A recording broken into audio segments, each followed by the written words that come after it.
Good morning students. మనం నిన్న carbohydrates గురించి చెప్పుకోవడం జరిగింది. కార్బోహైడ్రేట్స్ యొక్క నిర్వచనం, వాటి యొక్క డెఫినేషన్, ఏ విధంగా మొదటగా మనం హైడ్రేట్స్ ఆఫ్ కార్బన్గా తీసుకోవడం జరిగింది. తర్వాత ఆప్టికల్ యాక్టివ్ పాలీహైడ్రాక్సీ కార్బోనిల్ కాంపౌండ్స్ని కార్బోహైడ్రేట్గా ఎందుకు మార్చారో కూడా మనం తెలుసుకోవడం జరిగింది. సో వీటన్నిటి గురించి మనం నిన్న బాగా మీకు అర్థమైందని నేను అనుకుంటూ ఆశిస్తూ, సో అసలు కార్బోహైడ్రేట్ యొక్క ప్రధానంగా మనం తీసుకునే పిండి పదార్థాలలో కార్బోహైడ్రేట్లో మనం ప్రధానంగా తీసుకునేది గ్లూకోజ్. దాని యొక్క స్ట్రక్చర్ యొక్క నిర్మాణం గురించి మనం నిన్న చర్చించడం జరిగింది. సో దాని యొక్క మాలిక్యులర్ ఫార్ములా తెలుసు, C6H12O6. సో దాని నుంచి దాని యొక్క స్ట్రక్చర్ని మనం రెండు రకాలుగా ప్రతిపాదించడం జరిగింది. మొదటగా open chain structure of glucose. So దాంట్లో మనం నిన్న డిస్కషన్ చేసాం ఆల్రెడీ ఓపెన్ చైన్ స్ట్రక్చర్ గురించి. సో దాంట్లో కొన్ని లోపాలు ఉన్నాయి. సో ఏంటి ఆ లోపాలు అంటే, ఒక గ్లూకోజ్ అనేది మనం నిన్న డిస్కషన్ చేసిన విధంగా ఆల్డిహైడ్ ఫంక్షనల్ గ్రూప్ ప్రమేయ సమూహాన్ని కలిగి ఉండి 5 హైడ్రాక్సీ సమూహాలను కలిగి ఉండి ఒక స్ట్రైట్ చైన్లో ఉండగల నిర్మాణంగా ప్రతిపాదించడం జరిగింది. కానీ ఈ ఆల్డిహైడ్ ప్రమేయ సమూహం ఉన్నప్పటికీ కూడా గ్లూకోజ్ అనేది కింది రసాయన చర్యలు అనేది జరపడం లేదు. వాటి యొక్క లోపాలు ఏంటి, ఓపెన్ చైన్ స్ట్రక్చర్ యొక్క లోపాలు అనేది మనం ఈరోజు డిస్కషన్ చేద్దాం. గ్లూకోజ్ యొక్క ప్రధానమైన ఓపెన్ చైన్ స్ట్రక్చర్లో డిసడ్వాంటేజ్ ఏంటి, మొదటిది గ్లూకోజ్ అనేది షిప్ బేస్ తోటి, దాంట్లో ఆల్డిహైడ్ ప్రమేయ సమూహం ఉన్నప్పుడు అది షిప్ బేస్ తోటి చర్యను జరపాలి, కానీ అది చర్య జరపడం లేదు. అదేవిధంగా అమోనియా తోటి రియాక్షన్ జరపాలి, అది కూడా జరపడం లేదు. ఇంకోటి సోడియం బైసల్ఫేట్ తోటి చర్యను జరపాలి, సో కానీ ఈ 3 చర్యలను ఇవ్వడం లేదు. సో ఇది నాన్ ఆల్డిహైడిక్గా ప్రదర్శిస్తుంది. సో దీనికి గల కారణాన్ని మనం ఈరోజు తెలుసుకుందాం. సో ఈ నాన్ ఆల్డిహైడిక్ ధర్మాలతో పాటు గ్లూకోజ్ అనేది మ్యూటా రొటేషన్ కూడా ప్రదర్శిస్తుంది. సో మ్యూటా రొటేషన్ అంటే కాలంతో పాటు ద్రవణ భ్రమణతలో గల మార్పుని మ్యూటా రొటేషన్ అంటారు. ఈ మ్యూటా రొటేషన్ని ప్రదర్శించడం జరుగుతుంది. అది మనం 2 సందర్భాలలో తీసుకున్నాం. ఒకటి ఎస్టిక్ యాసిడ్లో తీసుకున్నట్లయితే +90 degrees దగ్గర ఆప్టికల్ రొటేషన్ని ప్రదర్శించడం జరుగుతుంది, అది పొలరోమీటర్లో. అదేవిధంగా వాటర్లో తీసుకున్నట్లయితే దాని యొక్క ధ్రువణ భ్రమణత 112 degrees 112 degreesలని భ్రమణతను ప్రదర్శించడం జరుగుతుంది.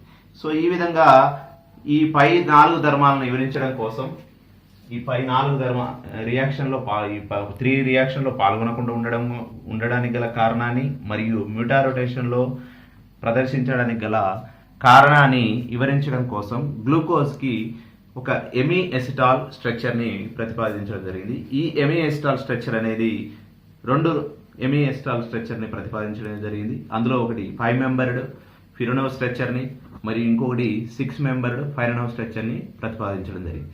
సో ఈ రెండింటిని గురించి మనం ఈరోజు డీటెయిల్స్గా తెలుసుకుందాం. 5 మెంబర్ స్ట్రక్చర్ని మనకు టోలెన్స్ స్ట్రక్చర్ అని అంటారు, 5 మెంబర్డ్ ఫిరోనోవ్ స్ట్రక్చర్. మరి అదేవిధంగా 6 మెంబర్ స్ట్రక్చర్ని ఫైరనోవ్ స్ట్రక్చర్ అంటారు. ఇది అవార్త్ అనే సైంటిస్ట్ ప్రతిపాదించడం జరిగింది.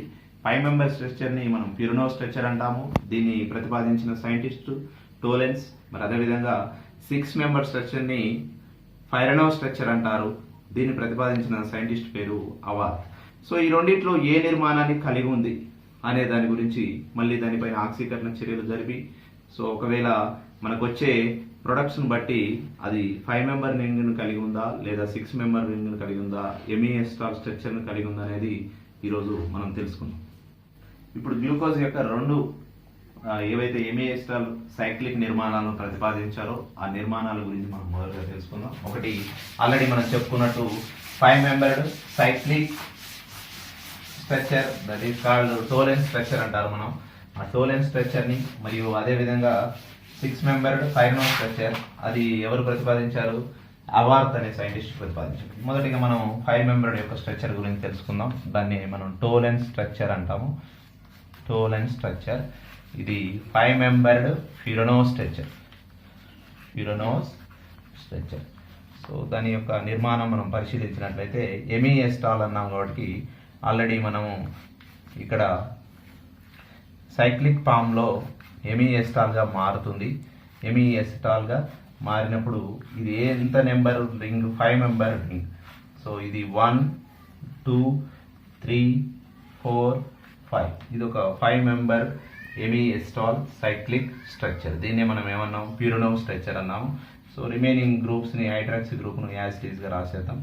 సో నెక్స్ట్ ఇక్కడికి వచ్చేసి హైడ్రాక్సీ గ్రూప్స్ అలాగే రాసేసి, సో ఇక్కడ ఉన్న హైడ్రాక్సీ గ్రూపు ఇక్కడ ఉన్న కార్బోనైల్తో చర్యలో పాల్గొని న్యూక్లియోఫిలిక్ ప్రతిక్షేపణ చర్యలో మనకు ప్రత్యేకంగా OH గ్రూప్ అనేది రావడం జరుగుతుంది. సో నెక్స్ట్ ఇంకా రిమైనింగ్ 4 కార్బన్స్ అయిపోయిన తర్వాత మనకు ఉన్న కార్బన్స్ ఎన్నయ్యా 6 కార్బన్స్. సో ఇక్కడ రిమైనింగ్ కార్బన్స్ రాసుకుంటున్నాం. సో ఇది CH2OH, ఇది టోలెన్స్ స్ట్రక్చర్ యొక్క ఫ్యూరనో స్ట్రక్చర్. సో దీని యొక్క నెంబరింగ్ ఎక్కడి నుంచి ఇచ్చాము మనం 1 2 3 4 and 5. సో ఇది ఫ్యూరనోస్ అని ఏ విధంగా పిలువబడింది అంటే ఫ్యూరాన్ అనే 5 మెంబర్ హెట్రోసైక్లిక్ కాంపౌండ్ నిర్మాణంలో నుంచి మనం ఫ్యూరనోస్గా తీసుకున్నాం. బికాజ్ ఆఫ్ ఓస్ అనేది ఎందుకు వచ్చింది ఇక్కడ, గ్లూకోజ్ ఆల్రెడీ మనం చెప్పుకున్నాం. సో గ్లూకోజ్లో కానీ అన్ని కార్బోహైడ్రేట్లకు మనము లాస్ట్లో ఇచ్చే సఫిక్స్ అనేది ఏ విధంగా ఉంటుంది, ఓజ్ ఉంటుంది. కాబట్టి ఇది 5 మెంబర్డ్ ఫ్యూరనో స్ట్రక్చర్గా తీసుకోవడం జరిగింది. సో ద నెక్స్ట్ వన్ వచ్చేసి 6 మెంబర్డ్ ఫైరనో స్ట్రక్చర్. దాని గురించి తెలుసుకుందాం. అవార్త్ స్ట్రక్చర్, అది ఫైరనో స్ట్రక్చర్. సో దాని గురించి తెలుసుకుందాం. అవార్త్ స్ట్రక్చర్లో Haworth 6 membered cyclic structure, that is called pyranose structure అంటాం మనం. ఫైరనో స్ట్రక్చర్. సో దాని గురించి తెలుసుకుందాం. సో మన యొక్క గ్లూకోజ్ యొక్క నిర్మాణంలో ఉన్న కార్బన్లను ఈ విధంగా రాసుకున్నట్లయితే మనకి యొక్క సైక్లిక్ యొక్క పరిమాణం అనేది 6 మెంబర్డ్గా ఉంది. 1 2 3 4 5 carbons with cyclic with 1 oxygen, that is called 6 member cyclic structure. So ఇది మనకు 6 మెంబర్ సైక్లిక్ స్ట్రక్చర్గా రిమైనింగ్ ఉంది. మిగతా యొక్క హైడ్రాక్సీ గ్రూప్ని యాజ్ ఇట్ ఈస్గా రాయొచ్చు. OH and OH and H. So remaining గ్రూప్స్ని యాజ్ ఇట్ ఈస్గా రాసేసి ఇక్కడ ఉన్న CH2OH. సో ఇది 6 మెంబర్డ్ ఫైరనో స్ట్రక్చర్. ఫైరాన్లో నుంచి వచ్చింది. ఇది కూడా ఫైరాన్ అంటారు దీన్ని. 6 మెంబర్ ఏదైతే ఆక్సిజన్తో కలిగి ఉన్న స్ట్రక్చర్ని మనం అంటాం ఫైరాన్ అంటాం. సో ఈ విధంగా 1 carbon, 2nd carbon and 3rd 4th 5th carbons with cyclic structure with oxygen. ఇది 6 membered pyranose structure of Haworth structure. So దీని గురించి మనం తెలుసుకుందాం ఇప్పుడు. అయితే ఈ రెండు స్ట్రక్చర్లో మనకి ఏది మరి ఎగ్జిస్టెన్స్ ఉంది, అసలు న్యాచురల్గా వచ్చేసి ఫ్యూరనో స్ట్రక్చర్ ఉన్నదా, ఫైరనో స్ట్రక్చర్ ఉందా, మనకు గ్లూకోజ్లో ఏ ఎమిఎస్టాల్ స్ట్రక్చర్ను కలిగి ఉన్నదనే దాని గురించి మనం వీటిపైన గ్లూకోజ్కు జరిపిన ఎమిఎస్టాల్ స్ట్రక్చర్ని తీసుకొని మనం జరిపిన చర్యలలో ప్రధానంగా ఆక్సీకరణ చర్యలలో. సో ఈ విధంగా మనకు ఈ రెండు స్ట్రక్చర్ల గురించి మనం తెలుసుకున్నాం. First of all 2 scientist propose చేసిన, టోలెన్స్ ప్రపోజ్ చేసిన అండ్ అవార్త్ ప్రపోజ్ చేసిన 5 మెంబర్ అండ్ 6 మెంబర్ స్ట్రక్చర్ల గురించి మనం తెలుసుకున్నాం. సో వాటిలో ఆక్సీకరణ చర్యల ద్వారా for example size of the రింగ్ని మనం గుర్తించడం జరుగుతుంది. ఆ సైజ్ ఆఫ్ ద రింగ్ అనేది మరి 6 మెంబర్డ్ ఉందా లేదా 5 మెంబర్డ్ ఉందా తెలియజేయడం కోసం so we're conducting some oxidation reactions. So oxidation reaction జరపడం జరుగుతుంది. సో ఆక్సిడేషన్ రియాక్షన్స్ అనేది ఫాలో దిస్ ప్రాసెస్.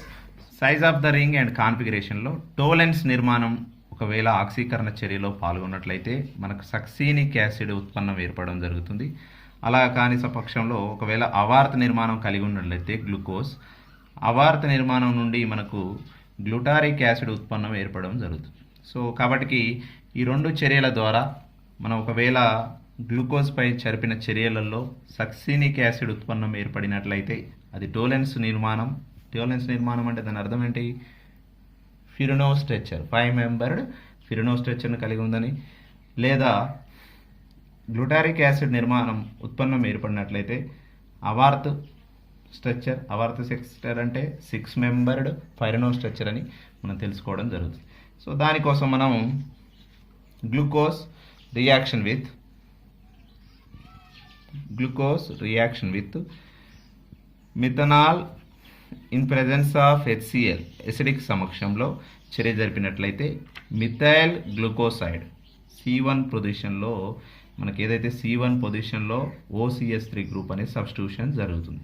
సో దాని తర్వాత డైమిథైల్ సల్ఫేట్ సమక్షంలో సోడియం హైడ్రాక్సైడ్తో చర్య జరిపిన మనకు మిథైల్ టెట్రాఓమిథోగ్లూకోసైడ్ ఉత్పన్నం ఏర్పడడం జరిగింది. సో దీన్ని HClతో జల విశ్లేషణ చేసినప్పుడు ఏదైతే మొదటగా ఏర్పడిన మిథైల్ గ్లూకోసైడ్ COCH3లో ఉన్న OCH3 గ్రూప్ అనేది ఫ్రీగా హైడ్రాలసిస్లో కోల్పోయి OHగా కన్వర్ట్ కావడం జరుగుతుంది. తర్వాత మనకు జనరల్గా టెట్రాఓమిథైల్ గ్లూకోసైడ్ అనేది ఏర్పడడం జరుగుతుంది.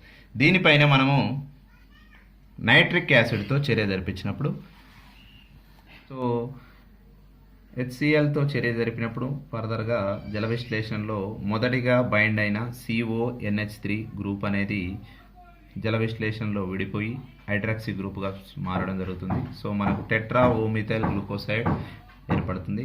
దీనిని నైట్రిక్ యాసిడ్ సమక్షం ఫర్దర్గా మనం నైట్రిక్ ఆమ్లంతో ఆక్సీకరణ చర్యలో పాల్గొన్నప్పుడు మీసోక్సైలో ట్రైమిథాక్సీ గ్లూటారిక్ యాసిడ్ ఏర్పడడం జరిగింది. సో ఈ చర్య ద్వారా మనకు మొదటగా చెప్పుకున్నట్లు టోలెన్స్ నిర్మాణం ఉంటే ఆక్సీకరణ చర్యలో సక్సీనిక్ యాసిడ్ యొక్క ఉత్పన్నం, అవార్త నిర్మాణం నుండి గ్లూటారిక్ యాసిడ్ ఉత్పన్నం ఏర్పడడం అనేది మనం తెలుసుకున్నాం. కానీ ఇక్కడ మనకు ఏర్పడిన ఉత్పన్నం ఏంటి? గ్లూటారిక్ యాసిడ్ ఉత్పన్నం ఏర్పడడం జరిగింది. కావున ఈ చర్య ద్వారా మనకు తెలిసిన విషయం ఏంటంటే గ్లూకోజ్లో అవార్త నిర్మాణం ఉంది అని. అవార్త నిర్మాణం అనగా ఏంటి? పైరనో స్ట్రక్చర్ 6 మెంబర్డ్ పైరనో స్ట్రక్చర్ కలిగి ఉందని. సో ఆ నిర్మాణం గురించి మనము తెలుసుకుందాం. సో ఈ నిర్మాణం ద్వారా మనకు మ్యూటా రొటేషన్ కూడా ఎక్స్ప్లెయిన్ చేయడం జరిగింది. సో ఏ విధంగా గ్లూకోజ్ అనేది ప్రధానంగా 2 రూపాలను కలిగి ఉంటుందని, ఆల్ఫా డి గ్లూకోఫైరనోజ్ స్ట్రక్చర్ అని మరియు బీటా డి గ్లూకోఫైరనోజ్ స్ట్రక్చర్ అనేది కలిగి ఉంటుందని, దీని ద్వారా మ్యూటా రొటేషన్ ప్రదర్శిస్తుందని. మ్యూటా రొటేషన్లో ఆల్ఫా డి గ్లూకోఫైరనోజ్ అనేది 112 డిగ్రీస్ ఆప్టికల్ రొటేషన్ కలిగి ఉంటుంది, ప్లస్ 112 డిగ్రీస్ ఆప్టికల్ రొటేషన్ కలిగి ఉంటుంది. అదే బీటా డి గ్లూకోఫైరనోజ్ స్ట్రక్చర్ అనేది 19 డిగ్రీస్ ఆప్టికల్ రొటేషన్ అనేది ప్లస్ 19 డిగ్రీస్ రొటేషన్ అనేది కలిగి ఉంటుంది. ఈ విధంగా మనము ఈ 2 నిర్మాణాల ద్వారా మన యొక్క గ్లూకోజ్ యొక్క మ్యూటా రొటేషన్ కూడా. ఇప్పుడు గ్లూకోజ్ యొక్క 2 నిర్మాణాల గురించి తెలుసుకుందాం. ఆల్ఫా డి ప్లస్ గ్లూకోఫైరనోజ్ నిర్మాణం మరియు బీటా డి గ్లూకోఫైరనోజ్ నిర్మాణం గురించి, డి ప్లస్ గ్లూకోఫైరనోజ్ నిర్మాణం గురించి తెలుసుకుందాం.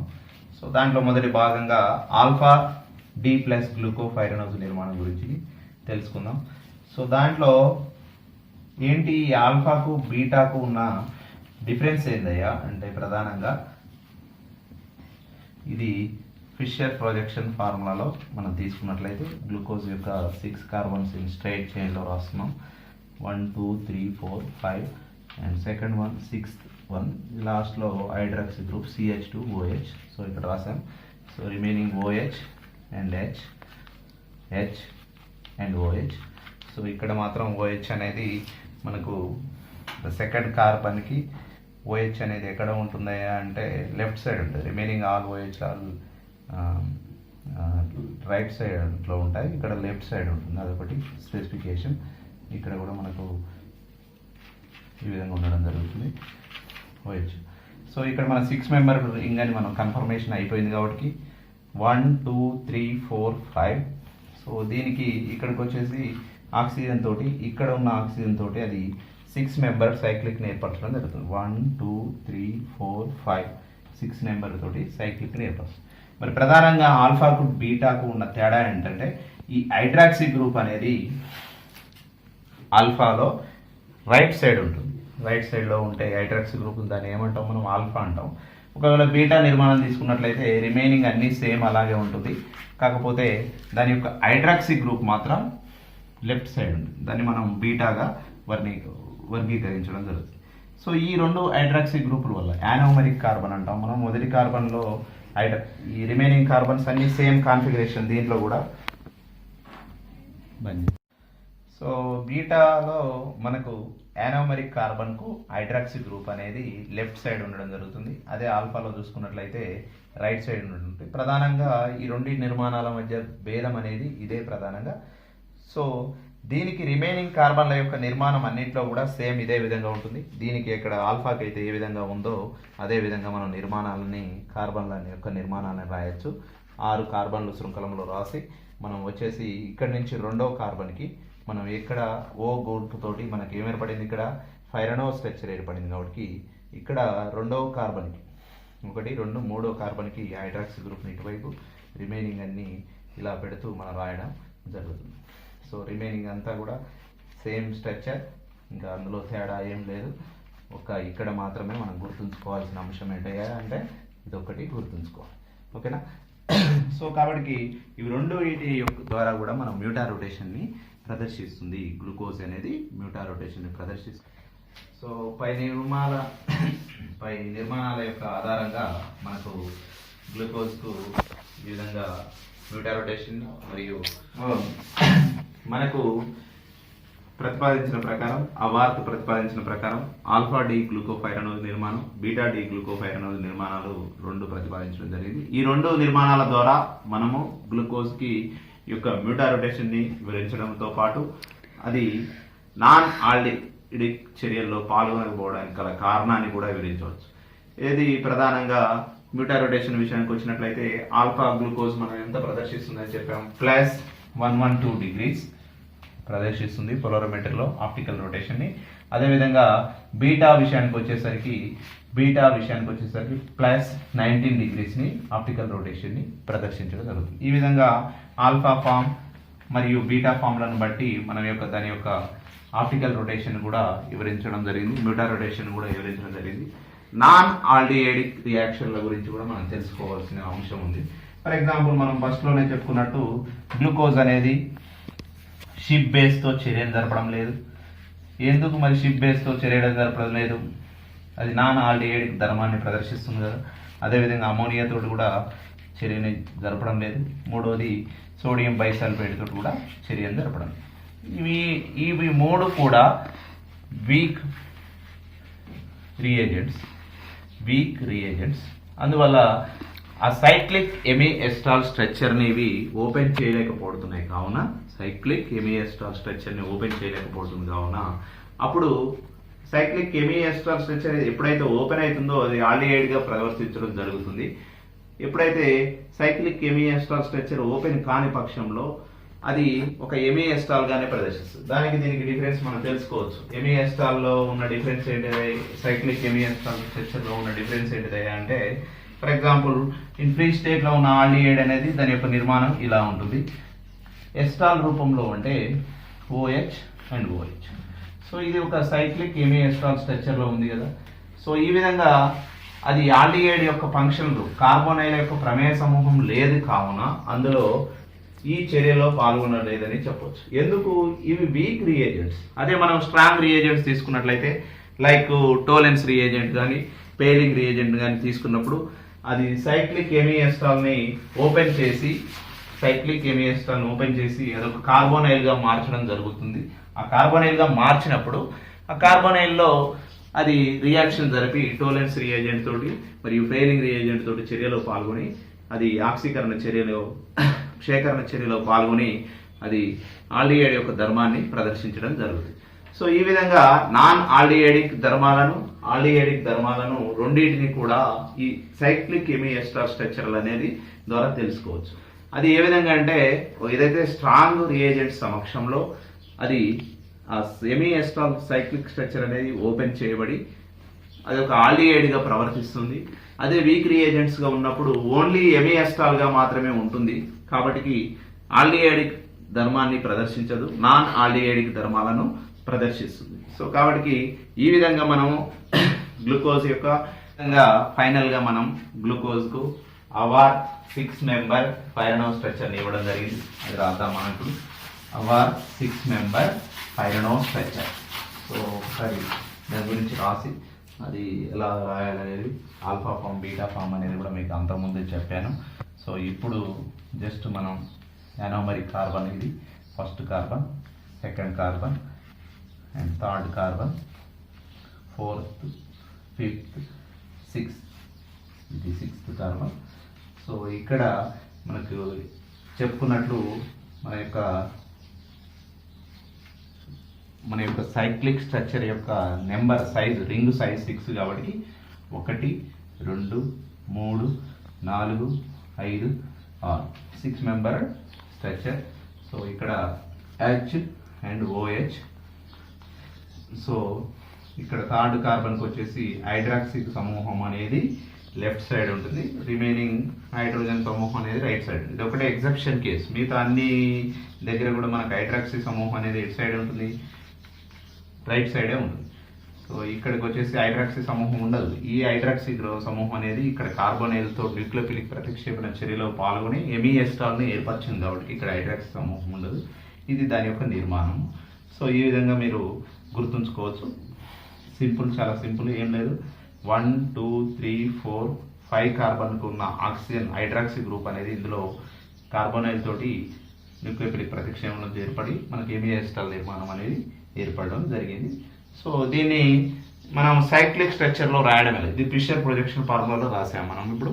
సో ఈ ఏదైతే ఆల్ఫా అనేది తీసుకున్నాం మనం, ఇక్కడ బీటా తీసుకోలేదు. ఆల్ఫా డి గ్లూకోఫైరనోజ్ నిర్మాణాన్ని మనం దేంట్లో రాసామంటే ఫిషర్ ప్రొజెక్షన్ ఫార్ములాలో రాసాం.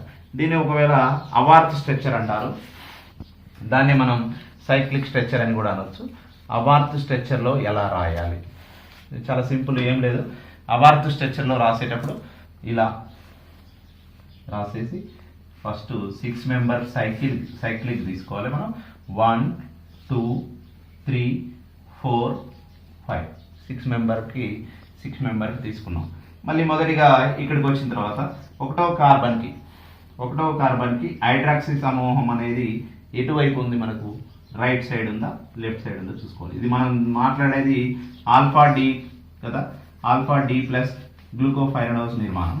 దాన్ని ఫిషర్ ప్రొజెక్షన్ ఫార్ములా నుంచి అవార్త్లోకి రాస్తున్నాము.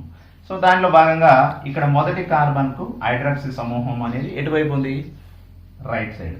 రైట్ సైడ్ ఉన్నదాన్ని ఎప్పుడు కూడా రైట్ సైడ్ ఉంటే దాన్ని ఇలా రాసుకోండి. మళ్ళీ నెంబర్లు ఇలా ఇచ్చారు కదా 1 2 3. సో సరే, దాన్ని అలాగే ఐడెంటిఫికేషన్ కోసం గుర్తుంచుకోవడం కోసం అలా ఉంచుకోండి. ఇక్కడ ఇంకొకటి రాద్దాం మనం అదే నిర్మాణంతో. సో ఇక్కడ రాసినప్పుడు మీకు ఈజీగా అర్థం కావడం కోసం అలా రాస్తున్నాను.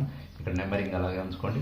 సో నెక్స్ట్ దీంట్లో 1 2 ఇలా పెట్టేసుకోండి అన్నిట్లో. సింపుల్గా మీకు చాలా సింపుల్గా అయిపోతుంది.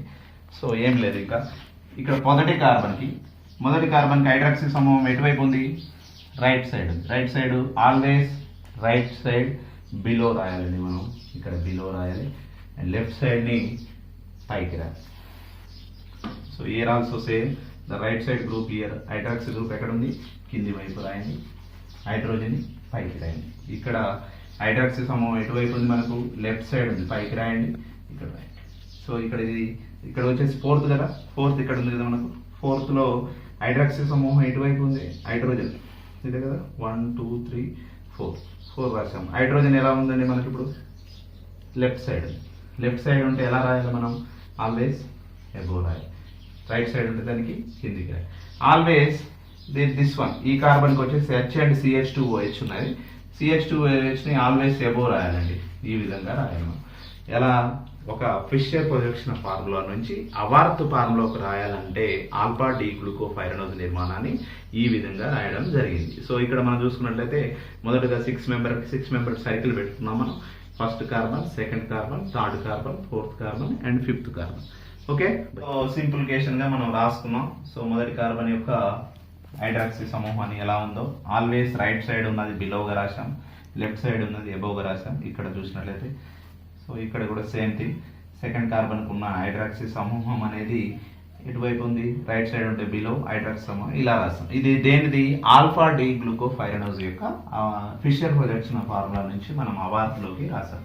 సో నెక్స్ట్ బీటా తీసుకుందాం. మనకు తెలుసు ఆల్ఫాకు అండ్ బీటాకు ప్రధానమైన తేడా ఎక్కడ, మనకు మొదటి యానోమరిక్ కార్బన్లోని సమూహంలో OH సమూహం ఇటువైపు ఉంటుంది, దానికేమో మనకు తెలుసు ఎటువైపు ఉంటుందో బాబు, అది ఇటువైపు రైట్ సైడ్ ఉంటుంది ఆల్ఫాలో.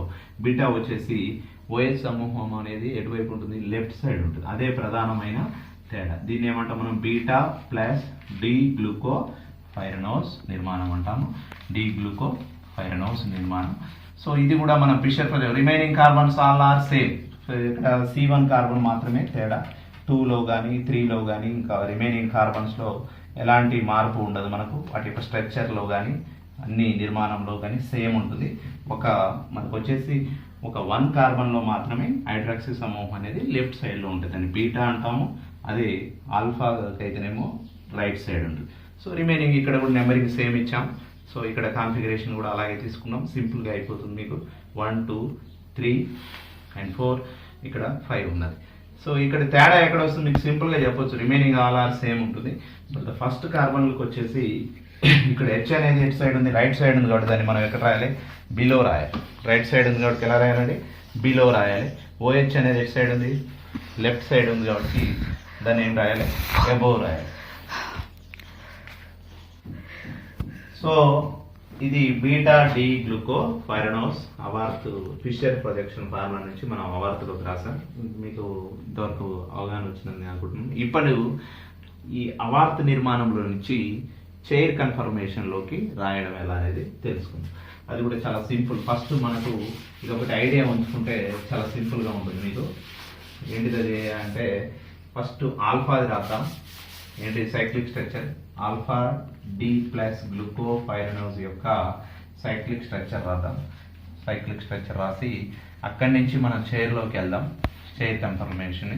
ఇంకోటి కూడా same thing, beta D plus glucopyranose నిర్మాణం నుంచి ఫస్ట్ సైక్లిక్ నిర్మాణం అంటే ఇదే సైక్లిక్ నిర్మాణం మనం రాద్దాం. దాంట్లో నుంచి ఆ సైక్లిక్ నిర్మాణంలో నుంచి మళ్ళీ నెక్స్ట్ చైర్ కన్ఫర్మేషన్. ఎందుకు మనం చైర్ కన్ఫర్మేషన్ తీసుకున్నామంటే మన 6 member cyclic structure. So first of all ఎందుకు మనం చైర్ కన్ఫర్మేషన్ని ప్రిపేర్ చేస్తున్నాం అనేది కూడా తెలుసుకోవాలి. జనరల్గా మనకు సైక్లోహెక్సేన్ యొక్క మోస్ట్ స్టేబుల్ కన్ఫర్మేషన్లలో చైర్ కన్ఫర్మేషన్ అనేది most stable confirmation. Remaining confirmations మనకు బోర్డ్ కన్ఫర్మేషన్ ఉంది, ఇంకా ఆఫ్ బోర్డ్ ఉంది, ట్విస్ట్ బోర్డ్ ఉంది. వీటన్నిటితో పోలిస్తే సైక్లోహెక్సేన్ యొక్క చైర్ కన్ఫర్మేషన్ అనేది మోర్ స్టేబుల్. ఇక్కడ కూడా మనకు 6 మెంబర్డ్ సైక్లిక్ కదా మనం తీసుకుంది, 1 2 3 4 5 6. కాబట్టి దీని యొక్క చైర్ కన్ఫర్మేషన్ కూడా మనం రాయడం జరుగుతుంది. సో ఇక్కడ ఇంకా మనం దాంట్లో రాసిన విధంగా HOH అండ్ ఫస్ట్ కార్బన్లో HOH అండ్ HOH, సెకండ్ కార్బన్లో కూడా సేమ్. ఇక్కడ థర్డ్ కార్బన్కి మనకు OH అనేది ఎట్ సైడ్ ఉంటుంది మీకు తెలుసు, H అనేది ఎట్ సైడ్ ఉంటుంది మీకు తెలుసు. OH అనేది మనకు అక్కడికి వచ్చేసరికి లెఫ్ట్ సైడ్లో ఉంటుంది అండ్ H అనేది రైట్ సైడ్లో ఉంటుంది. కాబట్టి Hని మనం ఇక్కడ బిలో రాయడం జరిగింది. ఇంకా రిమైనింగ్ కూడా OH అండ్ H, ఒక థర్డ్ కార్బన్ వద్ద మాత్రమే మనకు రిమైనింగ్ చేంజ్ ఉంటుంది, రిమైనింగ్ సేమ్. ఇక్కడ ఇది ఆల్ఫా వచ్చేసి, ఇక్కడ బీటాకు ఆల్ఫాకు మనకు ప్రధానమైన తేడా మీకు తెలుసు. ఆల్ఫాకు బీటాలో ఉన్న తేడా ఏంటిది, ప్రధానమైన తేడా ఆల్ఫా అండ్ బీటాలో ప్రధానమైన తేడాలో మొదటి కార్బన్ వద్ద మాత్రమే మనకు కాన్ఫిగరేషన్లో తేడా ఉంటుంది. ఇక్కడ OH అనేది బిలో లైన్లో ఉంది కాబట్టి ఇక్కడ ఎబో లైన్లో ఉంటుంది OH and H. Remaining all configurations are same, HH and OH, OH and H and OH, H and CH2OH. So remaining configurations అన్నీ కూడా సేమ్ యాజ్ ఇట్ ఈస్గా రాసిన. సో ఇక్కడ నుంచి మన సైక్లిక్ చైర్ కన్ఫర్మేషన్లోకి వెళ్ళడం జరుగుతుంది. చైర్ కన్ఫర్మేషన్ రాసిన తర్వాత దాంట్లో భాగంగా మనం చైర్ కన్ఫర్మేషన్ రాస్తున్నాం. సో ఇది చైర్ కన్ఫర్మేషన్, దీనికి కూడా చైర్ కన్ఫర్మేషన్ ఒకేసారి రాసుకుందాం, రెండింటికి ఈజీగా అయిపోతుంది మనది, మీకు కూడా ఐడియా ఉంటుంది. సో ఇక్కడ మొదటి కార్బన్ ఎక్కడ ఉందో అది తీసుకోండి మీరు. 1 2 3 4 5 6 ఇక్కడ ఆక్సిజన్ ఉంది. సో 1కి ఉన్న హైడ్రాక్సీ సమూహం ఎటువైపు ఉంది మనకు, ఇక్కడ కింది వైపు ఉంది. సో దాని కింది వైపుగా రాయాలి ఇలా OH. ఈ హైడ్రాక్సీ సమూహం గురించి ఒక్కదాని గురించి నేను మాట్లాడతాను, మిగతా H అనేది ఆటోమేటిక్గా దానికి ఆపోజిట్లో రాస్తాము, యాక్సియల్ ఈక్టోరియల్లో. ఇది యాక్సియల్ డైరెక్షన్. ఒకవేళ ఇలా ఉన్నట్టయితే దాని డైరెక్షన్ ఈక్టోరియల్గా మనం తీసుకోవడం జరుగుతుంది. ఇది యాక్సియల్ అంటే బికాస్ ఆఫ్ ద యాక్సిస్ పైన ఉంటుంది కాబట్టి దాన్ని యాక్సియల్గా మనం తీసుకోవడం జరుగుతుంది. సో ఇక్కడ OH అనేది ఎలా ఉంది, బిలో ఉంది. సో ఇక్కడ OH బిలో ఉంది, బిలో రాస్తాం. ఇక్కడ ఫస్ట్ సెకండ్ థర్డ్, ఇక్కడ థర్డ్ కార్బన్కి OH ఎలా ఉంది మనకు, ఎబోవ్ ఉంది, ఇలా రాస్తాం. OH ఎబోవ్గా రాస్తాం. ఫోర్త్ కార్బన్కి ఎలా ఉంది 1 2 3 ఫోర్త్ కార్బన్. OH ఎలా ఉంది, ఇక్కడ బిలో ఉంది, ఇక్కడ కూడా బిలోగా రాశాం. CH2 ఎలా ఉంది, అబోవ్ ఉంది, CH2OH కూడా అబోవ్ రాశాం. సో ఇది స్ట్రక్చర్, దాని యొక్క స్ట్రక్చర్. రిమైనింగ్ ఇక్కడ కూడా మనకు తెలుసు, ఫస్ట్ కార్బన్ తప్ప మిగతా అన్ని సేమ్ ఉంటాయి ఎగ్జిస్టెన్స్. ఫస్ట్ కార్బన్కి OH ఎలా ఉంది, మనకు అబోవ్ ఉంది. అబోవ్ ఉంటే ఇలా రాస్తాం, అబోవ్ ఇటు సైడ్ ఈక్టోరియల్ పొజిషన్లో రాస్తాం. ఇక రిమైనింగ్ అన్నీ కూడా సేమ్ కదా. ఆల్ఫా బీటాకు ఒక యానోమెరిక్ కార్బన్ తప్ప రిమైనింగ్కు ఉన్న హైడ్రాక్సీ సమూహాల యొక్క అన్నీ కూడా ఒకే రకమైన నిర్మాణాన్ని కలిగి ఉంటాయి. కాబట్టి రిమైనింగ్ అన్నీ సేమ్ రాస్తాం. సో ఇక్కడ ఒక కండిషన్ ఉంది మనకు. చైర్ కన్ఫర్మేషన్ని మనం అబ్జర్వ్ చేసినప్పుడు, మనము చైర్ కన్ఫర్మేషన్ని అబ్జర్వ్ చేసినప్పుడు ఏదైతే ఇది యాక్సియల్ పొజిషన్ అంటాము, మనం ఇది ఈక్టోరియల్ పొజిషన్ అంటాము. ప్రతి సబ్స్టిట్యూషన్ కూడా యాక్సియల్ పొజిషన్లో ఉన్నట్లయితే దాని యొక్క స్థిరత్వం తక్కువగాను, ఈక్టోరియల్ సబ్స్టిట్యూషన్ ఉన్నట్లయితే స్థిరత్వం ఎక్కువగాను ఉంటుంది. మనం రెండింటిని అబ్జర్వ్ చేసాం. ఫర్ ఎగ్జాంపుల్ ఆల్ఫాని మరియు బీటాని అబ్జర్వ్ చేస్తే మొదటి కార్బన్ యొక్క హైడ్రాక్సీ సమూహం అనేది ఆల్ఫాలో యాక్సియల్ సబ్స్టిట్యూషన్గా ఉంది, మరియు బీటాలో వచ్చేసి ఈక్టోరియల్ సబ్స్టిట్యూషన్గా ఉంది. ఈక్టోరియల్ సబ్స్టిట్యూషన్గా ఉంది. సరే, సో ఇంకా ఇక్కడికి వచ్చేసరికి ఆల్ఫాలో ఒక C1 కార్బన్ దగ్గర ఉన్న హైడ్రాక్సీ సమూహం అనేది ఏ పొజిషన్లో ఉంది, యాక్సియల్ పొజిషన్లో ఉంది. అదేవిధంగా బీటాలో చూసుకున్నట్లయితే C1 కార్బన్ దగ్గర ఉన్న హైడ్రాక్సీ సమూహం అనేది ఈక్టోరియల్ సబ్స్టిట్యూషన్గా ఉంది. కాబట్టి ఆల్ఫా అనేది ఏది స్టేబుల్గా ఉంటుంది, యాక్సియల్ సబ్స్టిట్యూషన్లో ఉన్న సమూహము. ఎందుకు, దాంట్లో 1,3 డైయాక్సియల్ రిపల్షన్స్ ఉంటాయి కాబట్టి స్థిరత్వం తక్కువగాను, ఈక్టోరియల్ సబ్స్టిట్యూషన్లో ఉన్న హైడ్రాక్సీ సమూహం అనేది స్థిరత్వాన్ని ఎక్కువ కలిగి ఉంటుంది. కాబట్టి మనకు ఆల్ఫాతో పోల్చినప్పుడు న్యాచురల్గా ఆల్ఫాతో పోల్చినప్పుడు ఆల్ఫా 36% ఆఫ్ ద గ్లూకోజ్లో ఆల్ఫా అనేది ఉంటే రిమైనింగ్ 64% అనేది గ్లూకోజ్ అనేది బీటా ఫామ్లో ఉంటుంది న్యాచురల్. సో ఇది ఆల్ఫా మరియు బీటా యొక్క పర్సంటేజ్ గ్లూకోజ్లో మనం 100%గా తీసుకున్నట్లయితే అందులో ఆల్ఫా 36% అండ్ బీటా అనేది 64%. బికాజ్ ఆఫ్ ఎందుకు రీజన్ దాంట్లో అంటే ఆల్ఫా సబ్స్టిట్యూషన్లో ఉన్న C1 యానోమరిక్ కార్బన్ యొక్క హైడ్రాక్సీ సమూహం అనేది మనం చూసినట్లయితే యానోమరిక్ కార్బన్లో హైడ్రాక్సీ సమూహం అనేది యాక్సియల్ పొజిషన్లో ఉంటుంది. అందువల్ల స్థిరత్వం తక్కువగా ఉంటుంది, 1,3 యాక్సియల్ రిపల్షన్స్ ఉండడం వల్ల. అదేవిధంగా ఇక్కడ బీటాలోనైతే హైడ్రాక్సీ సమూహం అనేది ఈక్టోరియల్ సబ్స్టిట్యూషన్గా ఉంటుంది కాబట్టి స్థిరత్వాన్ని ఎక్కువ కలిగి ఉంటుంది. సో ఈరోజు మనము గ్లూకోజ్ యొక్క సైక్లిక్ స్ట్రక్చర్ గురించి తెలుసుకోవడం జరిగింది. సో దాని యొక్క 2 మ్యూటా రొటేషన్ ప్రదర్శించడానికి గల కారణాలైన ఆల్ఫా బీటా గ్లూకోపైరనోజ్ నిర్మాణం గురించి తెలుసుకోవడం జరిగింది. అదేవిధంగా అందులో ఏది స్టేబుల్ అనేది కూడా తెలుసుకోవడం జరిగింది. సో ఇందులో మీకు ఏమైనా సందేహాలు ఉంటే మా కామెంట్ బాక్స్లో కామెంట్ చేయండి. సో ఓకే, నెక్స్ట్ మళ్ళీ క్లాస్లో కలుద్దాం.